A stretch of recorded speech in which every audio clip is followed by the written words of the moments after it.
günaydın. Burada şimdi Tayland'da sabahın erken saatleri.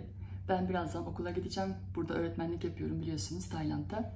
Kendime nefis bir Türk kahvesi yaptım. Ve sizinle bir sabah sohbeti yapmak istiyorum şimdi. Konum şu olacak arkadaşlar. Ben geçenlerde 40 yaşımı doldurdum ve 41 yaşıma girdim. 40 yaşına gelinceye kadar hayattan neler öğrendim? Böyle en sıkıştırılmış şekilde maddeler halinde hatta bunları sizinle şimdi paylaşmak istiyorum. Evet, hayatta öğrendiğim en önemli şey arkadaşlar, birincisi her şeyin geçici olduğunu öğrendim. Şimdi bunu bir bilgi olarak zaten hepimiz biliriz ya da değişik şekillerde siz de bunu belki deneyimlemişsinizdir ve biliyorsunuzdur. Ama ben bunları gerçekten çok derinden deneyimleyip, hatta sarsılarak deneyimleyip öğrendim arkadaşlar.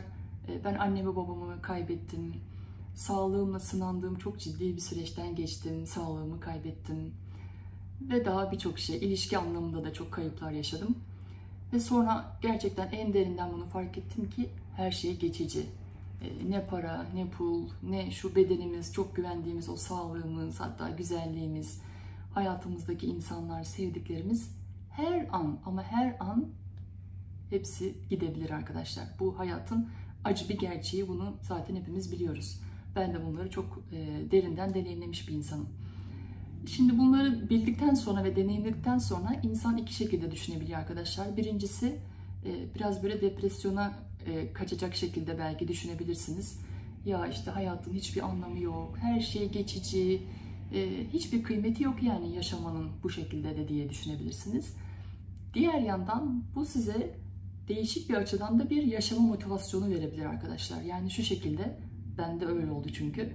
Ben hayata daha da dört elle sarılmaya başladım. Yani evet, her şey geçici. Bir gün sevdiklerimi kaybedebilirim. Bir gün ben de bu hayattan göçüp gidebilirim. Ama tam da bu yüzden her bir an çok kıymetli. Yani çünkü geri dönüşü yok, telafisi yok.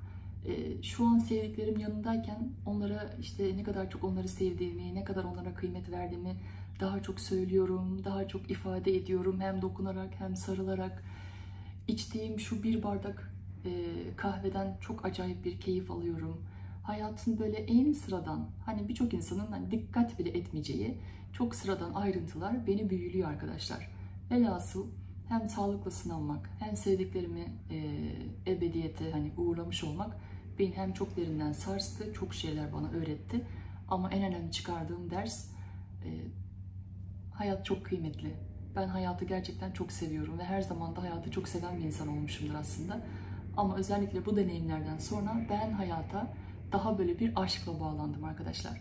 Şimdi size bu videoyu çekiyorum, bu sohbeti yapıyorum. Bir yandan da böyle gözüm bulutlara takılıyor. O kadar bayılıyorum ki o bulutların geçişine, o renk değiştirmelerine. Bunun gibi böyle minik ayrıntılar arkadaşlar. Sabahları o kızarmış ekmek kokusu, işte kuşların ötüşü. Hepsi beni gerçekten de çok mutlu ediyor. O yüzden de hayatı ve yaşamayı çok seviyorum. Hayattan öğrendiğim ikinci en önemli şey arkadaşlar, 40 yaşıma gelinceye kadar kendimi olduğum halimle kabul etmek. Şimdi bu çok klişe bir laftır. Birçok yerde duyuyorsunuzdur belki. Ne demek yani kendimiz olduğumuz halimizle kabul etmek? Bazı yanlarımız çok iyidir hakikaten. Çok da hoşumuza gider. Bazı yanlarımız o kadar iyi değildir. Becerebildiğimiz şeyler vardır, beceremediğimiz şeyler vardır. Törpülemek istediğimiz bazı özelliklerimiz vardır belki de. Ya da kendimize negatif eleştiriler yaptığımız yönlerimiz vardır. Nasıl kendimiz olduğumuz halimizle kabul edeceğiz? Benim buradan anladığım şey arkadaşlar, kendimize şefkatli yaklaşmak. Hepsi bu aslında. Evet, tabii ki kendimizi gene eleştirebiliriz. Beğenmediğimiz yanlarımız tabii ki olabilir. Hepimiz insanız. Ama en temelinde kendimize şefkatli olmamız gerekiyor. Ve ben yaklaşık 37-38 yaşlarına kadar dışarıdan ne kadar kendimi seven, hayatı seven, pozitif bir insan gibi görünsem de içimde sürekli kendimi yargılayan, kendimi yetersiz hisseden, birçok konuda hem ilişkiler anlamında hem iş anlamında hem hayatı yaşayış, yani her alanda kendini çok yetersiz hisseden bir yayın yaptığımı fark ettim arkadaşlar. Ve benim en büyük dönüşümüm gerçekten de benim yaşadığım o şifa süreci oldu. Belki başka bir videoda bunu size daha böyle ayrıntılı anlatmak çok isterim. Ve o benim öğretmenim oldu arkadaşlar. Çok ciddi bir şifa sürecinden geçmiştim. Sadece bir tane örnek söyleyeceğim. Sabahları böyle kalkıyordum arkadaşlar. Aynaya bakıyordum. Ne saç var, ne kaş var, hiçbir şey yok. Sağlığım da aslında yerinde değil. Ama öyle derinden fark ediyordum ki o ışık, o güzellik, o ışıltı benim aslında ruhumdan, kalbimden dışarıya doğru yansıyor ve hayranlıkla bakıyordum aynada kendime. Ve muazzam bir şefkat uyanıyordu aynı zamanda. Ve bu şefkat şöyle bir şeydi. Sibel'cim, seni olduğun halinle çok ama çok seviyorum. Yapabildiğin her şeyle, yapamadıklarınla, güçlü yanlarınla, güçsüz yanlarınla, aciz yanlarınla, o içinde barındırdığın o potansiyelle, o muhteşem ışıkla birlikte. Yani bu hayatta attığın her türlü doğru, yanlış adımlarla düştüğün zamanlar, kalktığın zamanlar bir bütün olarak, bir paket halinde yani arkadaşlar. Seni çok seviyorum Sibel diyordum ve resmen böyle aynaya bakıp kendime, aynen bu şekilde yapıyordum arkadaşlar. Kendime böyle sımsıkı sarılıyordum ve o şefkate de gerçekten çok ihtiyacım vardı. Aslında en derinde bence hani bir başkasının şefkati tabii ki bize çok iyi geliyor. Hep hayatımızda öyle şefkatli insanlar olsun dilerim. Ama bence en önemlisi kendimize karşı gösterdiğimiz şefkat arkadaşlar. Yani kendinizi eleştirmeye başladığınız zaman, yani çok yıkıcı eleştirilerden bahsediyorum. Karşınızda bir dostunuzun olduğunu hayal edin. Çok sevdiğiniz bir dostunuzun. Ona aynı şekilde konuşur muydunuz? Onun böyle kalbini kıracak, modunu düşürecek, o kadar yıkıcı eleştirileri ona yapar mıydınız? Ona karşı nasıl bir tutum takınırdınız? Bence onun bin misli daha da güzelini kendimize karşı yapmalıyız. Yani bir dostumuz nasıl hak ediyorsa bizim tatlı dilimizi, tatlı tatlı bir eleştirimizi, kendi canımız, kendi bedenimiz ve ruhumuz bunu 1000 kat daha çok hak ediyor arkadaşlar. O yüzden hayatta öğrendiğim en önemli şey kendimi olduğum halimle kabul etmek. Çünkü şu da bir gerçek ki, yani siz de biliyorsunuz, hani robot değiliz. Bir insan evladıyız arkadaşlar. Bazı şeyleri çok iyi yapabiliriz. Becerilerimiz vardır bazı konularda. Zaten onları daha da bence büyütelim. Daha çok üstüne gidelim. Çünkü bunlar çok özel şeylerdir. Ama her şeyi de çok iyi yapamayız tabii ki arkadaşlar. Ve bazı konularda gerçekten de yetersizizdir. İlişkiler anlamında da olabilir bu. Kariyer anlamında olabilir. Yani yeter ki bunları kabul edelim. Evet, elimizden bir şey geliyorsa tabii ki yapalım. Bazı yanlarımız eğer bizi rahatsız ediyorsa, önümüzü kesiyorsa bunları tabii ki törpülemeye gayret edelim. Yeni şeyler öğrenelim, kendimize yeni şeyler katalım. O beceremiyorum dediğimiz şeylerin belki üzerine gidelim. Ama benim bahsetmek istediğim şey en temelde kendimize şefkatli olalım. Kendimizi böyle sevgiyle sarıp sarmalayalım, kucaklayalım. Çünkü bizden bir tane daha yok. Bir gün son nefesimizi verip bu dünyadan ebediyete doğru göçüp gideceğiz arkadaşlar. Bir daha bir Sibel hani dünyaya gelince, kendi adıma konuşuyorum. Siz kendiniz olarak bunu düşünün. Hiçbir kimse benim gözlerimle hayata bu şekilde bakmayacak. Bu şekilde hayatı algılamayacak ve bu şekilde ifade etmeyecek. O yüzden hepiniz çok değerlisiniz. Hepimiz çok değerliyiz. Ve kendimizi olduğumuz gibi kabul etmek bence mutluluğun anahtarı yani arkadaşlar. Çok ilişki koçları gibi konuştum şu an ama hakikaten bu şekilde hissediyorum. Kendini olduğun gibi kabul etmek hayattaki en önemli şey. Kendimize verebileceğimiz en önemli hediye. Ve zaten asıl gelişim de bence bundan sonra başlıyor arkadaşlar.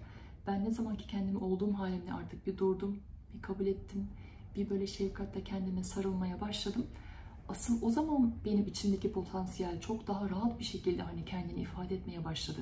Hayallerimin peşinden daha büyük bir coşkuyla koşmaya başladım. Önümde daha çok böyle kapılar açılmaya başladı.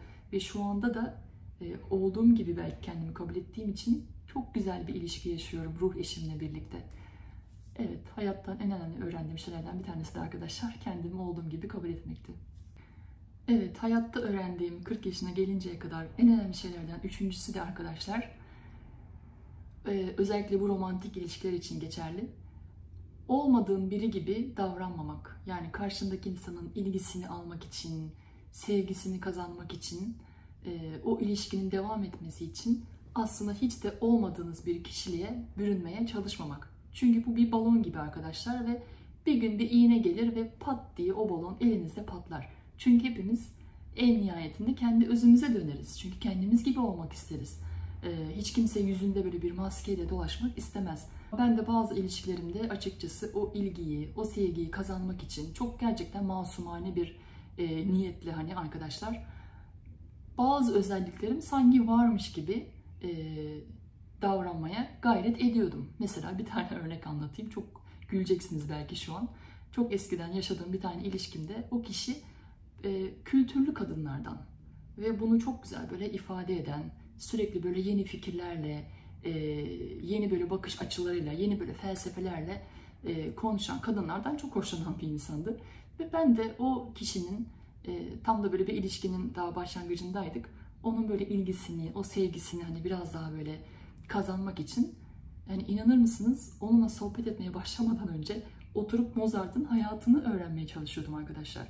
Ünlü düşünürler, sanat tarihi, ki bayağı da bir genel kültürüme faydası dokunmuştu aslında. Ama keyif alıyor muydum? Hayır, çünkü ben kendim gibi değildim. Kendi istediğim konulardan hiç konuşmuyordum.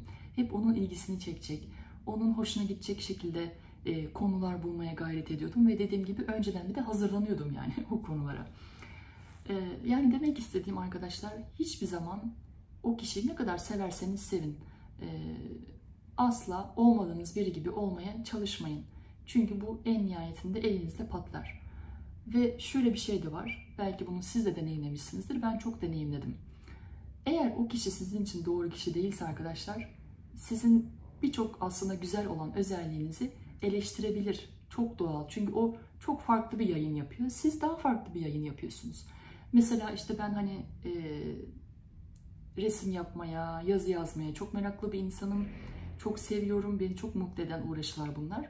Ama bu zamana kadar hayatıma gelen herkes benim bu özelliğimi çok eleştiriyordu. Hatta çok kıymetsizleştiriyordu arkadaşlar. Ondan sonra mesela ben her ne kadar şu an videolarda böyle bır bır bır konuşan bir insan gibi görünsem de, ki çok iyi anlaştığım insanlarla evet aynen bu şekilde bır bır bır tabii ki konuşuyorum. Ama diğer yandan ben sessizliği de çok seven bir insanım. Ve sevdiğim insanlar, yani o sessizlikten de yan yana oturuyoruz diyelim, bir şey içiyoruz. Hani şöyle bir bakışalım, öyle duralım, etrafı seyredelim. Ama birliktelikten, yan yana olmaktan gelen o huzuru, o mutluluğu da duyumsayalım. Ben bundan acayip keyif alan bir insanım. Ve gene daha önceki yaşadığım hani ilişkilerimde bu özelliğimle mesela çok eleştiriliyordu, çok yanlış anlaşılıyordu. Hatta sıkıcı bir insan olarak da düşünüldüğüm oluyordu arkadaşlar. Yani demek istediğim şey, hayatınıza doğru insan geldiğinde zaten o doğru insan sizi olduğunuz halinizde kabul edecek. Hatta o güzel özelliklerinizi öyle güzel bir şekilde size yansıtacak ki arkadaşlar. Onlara o kadar çok saygı duyacak ki. O yüzden hiç kendinizi bir başkasına göre asla ayarlamayın. Ben yaptım, siz yapmayın yani arkadaşlar. En sonunda nihayetinde mutsuzluk olarak size geri dönecektir çünkü. Hepimiz olduğumuz halimizde bence çok güzeliz ve bir yayın yapıyoruz. Yeter ki o yayın tabii ki güzel bir yayın olsun.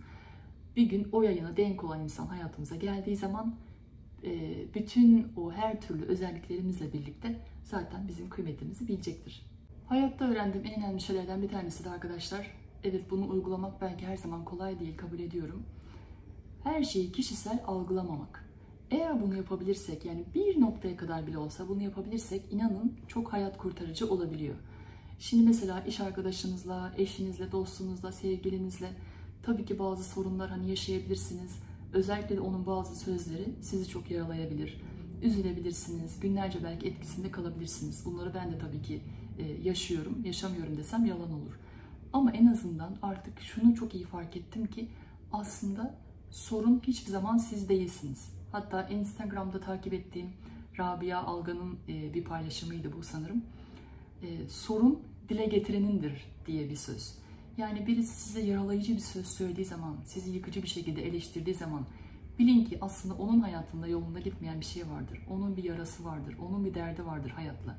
Konu hiçbir zaman siz değilsinizdir. Ki bu yanlış anlaşılmasın, hani sorumluluktan kaçın, hiçbir şey sizinle alakalı değil, hiç üzerinize alınmayın. Tabii ki öyle bir şey değil. Bir bakın bakalım, hani bir dinleyin o sözü. Sizin için bir geçerliği var mı, bir karşılığı var mı hayatınızda? Sizin kendinizde hani değiştirmeniz gereken, gerçekten yaralayıcı bir özelliğiniz var mı, törpülemeniz gereken? Onlara tabii ki bir bakın. Ama hani onu bir kenara koyuyorum. Onun dışında her şeyi de kişisel algılamamak gerekiyor arkadaşlar. Hani basit bir örnek vereyim. Atıyorum, bir arkadaşınız doğum gününüzü mü unuttu? Bilmiyorum, belki de bu sizin çok önemli bir şeydir. Hatta öyle çıkarımlara varırsınız ki ya demek ki beni sevmiyor, değerim bu kadarmış. Yani anlatabiliyor muyum bilmiyorum. O kadar büyük yargılara varırsınız ki en sonunda o insanın sizi sevmediği noktaya kadar getirirsiniz işte arkadaşlar. Ve bu sonuçta neye yarar? Kendi kendinizi üzersiniz. O kişiyle aranıza bir soğukluk durduk yere hani sokmuş olursunuz. Ben hani hiçbir zaman zaten öyle bir insan olmadım ama artık çok daha fazla şu şekilde düşünüyorum. Evet hani unutabilir ki ben zaten bu arada doğum günlerine çok da açıkçası önem veren bir insan değilim arkadaşlar. Yani sevdiğim insanların bile doğum günlerini bazen unutabiliyorum. Ama onlara sevgimi, onlara ne kadar kıymet verdiğimi zaten her şekilde, her gün ifade ettiğim için doğum günlerini eğer unutursam hani bu onları sevmediğim anlamına gelmiyor mesela benim gözümde. O yüzden ben de hep şöyle düşünürüm, gene bu doğum günü unutmaktan hani örnek verelim.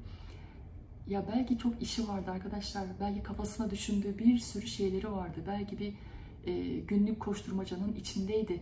Yani her şey gerçekten sizinle alakalı değil. Bunu da aslında söylemek istiyorum. Çünkü hayatın bir koşturmacası içerisindeyiz arkadaşlar. Hepimizin hayalleri var, dertleri var, sorunları var.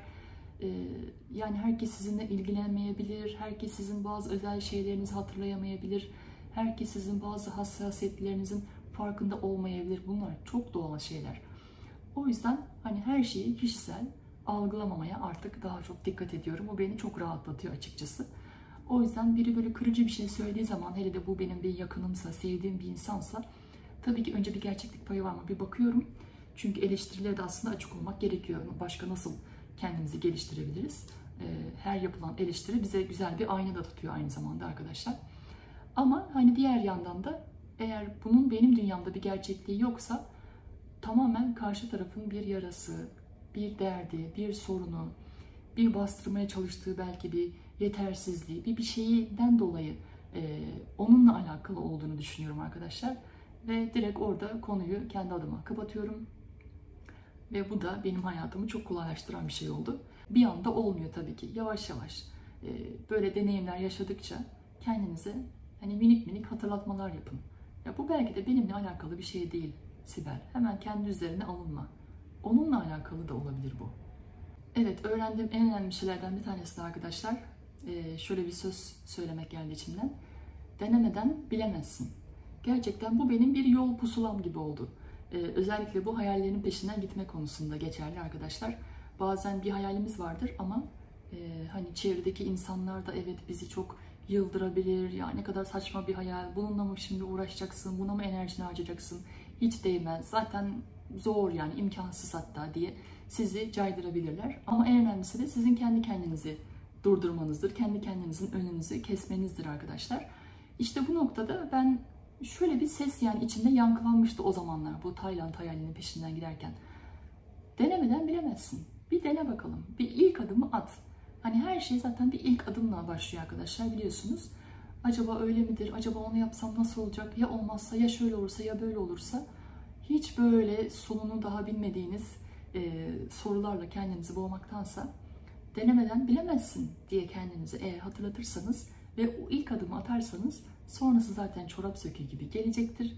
Ve gerçekten de denemeden bilemeyiz arkadaşlar. Sadece iç konuşmalar olarak kalır yani her şey. Geri kalan her şey böyle bir soru işareti, bir dipsiz kuyu olarak kalır. Ne zaman ki içine girersiniz, o deneyimi bir kere bir tadarsınız. Hani ondan sonra size uygun muymuş, değil miymiş ancak o zaman fark edersiniz. O yüzden denemeden bilemeyiz. Evet, sohbetimizi sonlandırmadan önce 40 yaşında bunu fark ettim arkadaşlar. Yaşayarak anladım. Son maddeden şimdi bahsedeceğim. O da şu ki, hayatta gerçek aşk, ruh eşi diye bir şey varmış arkadaşlar. Ben ilk gençlik yıllarımda açıkçası buna daha çok inanıyordum. Çok da meraklıydım bu ruh eşi, gerçek aşk konularına. Bu konularda böyle kitaplar alıyordum, videolar izliyordum. Tabii sonrasında yaşadığım deneyimler tam tersi şeyler olduğu için biraz da güvenimi kaybetmiştim. Artık ruh eşi diye bir şey, yani gerçek aşk diye bir şey yoktur noktasına gelmiştim. Ne zaman ki tam 40 yaşlarımda, 39 yaşında Tayland'a geldiğimde ruh eşimle tanıştım. Şu an hayatımda, şükürler olsun. Ve o zaman anladım ki ruh eşi diye bir şey var. Gerçek aşk diye bir şey var. O kalbini kalbinde hissetmek, onu bir parçan olarak görmek diye bir şey var arkadaşlar. O yüzden size söylemek istediğim şey şu ki, aşktan asla umudunuzu kaybetmeyin. Ne kadar yani umarım çok güzel deneyimler yaşıyorsunuzdur ama ne kadar kötü deneyimler yaşıyor olursanız olun ilişkiler anlamında bilin ki ben de bunu fark ettim çünkü hepsi sizi o ruh eşinize, o gerçek aşkınıza hazırlayan birer öğretmen arkadaşlar. Yani böyle düşünmek bence insanı çok rahatlatıyor, çok iyi geliyor ve hani o zaman da ben bu ilişkiden neler öğrenebilirim, neler öğrendim acaba noktasına sizi itiyor. Bu da bence faydanıza olan bir şeydir. O yüzden eğer sizi aşağıya çekecek, sizin çok mutsuz edecek ilişkiler yaşamışsanız ya da yaşıyorsanız bilin ki hepsi sizi gerçek aşkınıza hazırlıyor. Çünkü benim öyle oldu. Evet, şimdi sohbetimize artık burada son veriyoruz. Ben şimdi koştura koştura okula gideceğim arkadaşlar. Öğrenciler beni bekler. Kendinize çok iyi bakın. Görüşmek üzere sonraki videolarda. İyi ki varsınız. Hoşça kalın.